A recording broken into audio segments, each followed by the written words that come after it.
بسم اللہ الرحمن الرحیم۔ حکیم الامت ڈاکٹر علامہ محمد اقبال رحمہ اللہ نے فرمایا، میرے عرب کو آئی ٹھنڈی ہوا جہاں سے، میرا وطن وہی ہے، میرا وطن وہی ہے۔ سنن ابو داؤد میں حدیث پاک ہے، رسول خدا علیہ الصلاۃ والسلام نے فرمایا، مجھے مشرق کی طرف سے ٹھنڈی ہوا آتی ہے۔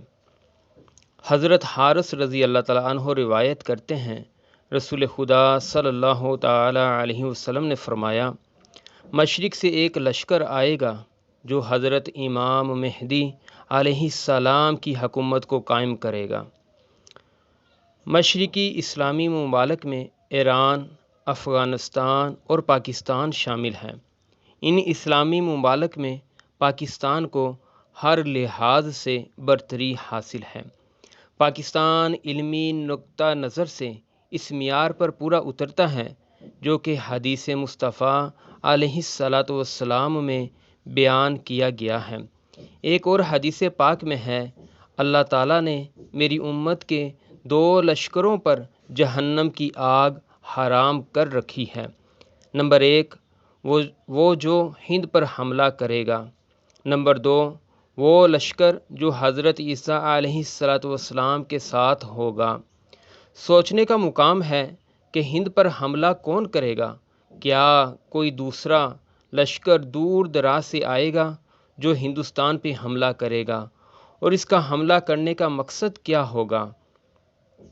حضرت نعمت اللہ شاہ ولی جو ایک مشہور بزرگ گزرے ہیں، آپ نے بے شمار پیشگوئیاں کی ہیں، جن میں سے ایک غزوہ ہند کے بارے میں ہے۔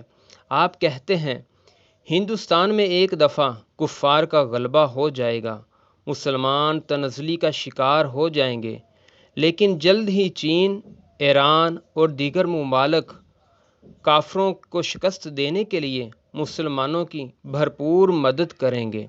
مسلمان اس قدر ہمت اور دلیری سے مقابلہ کریں گے کہ دریائے اٹک کئی مرتبہ خون سے بھر جائے گا، اور اللہ عز و جل کی مدد سے مسلمان یہ جنگ جیت لیں گے۔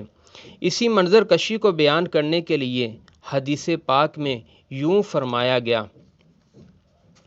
خراساں کے علاقے سے ایک کالے جھنڈے لے کر لشکر یعنی فوج نکلے گی، جس کا مقابلہ دنیا کی کوئی فوج نہ کر سکے گی۔ آخرکار یہ فتح پہ فتح حاصل کرتے ہوئے ایلیا تک پہنچ جائیں گے اور اپنے جھنڈے ایلیا کے علاقے میں نصب کر دیں گے، یعنی بیت المقدس کو آزاد کروا لے گی۔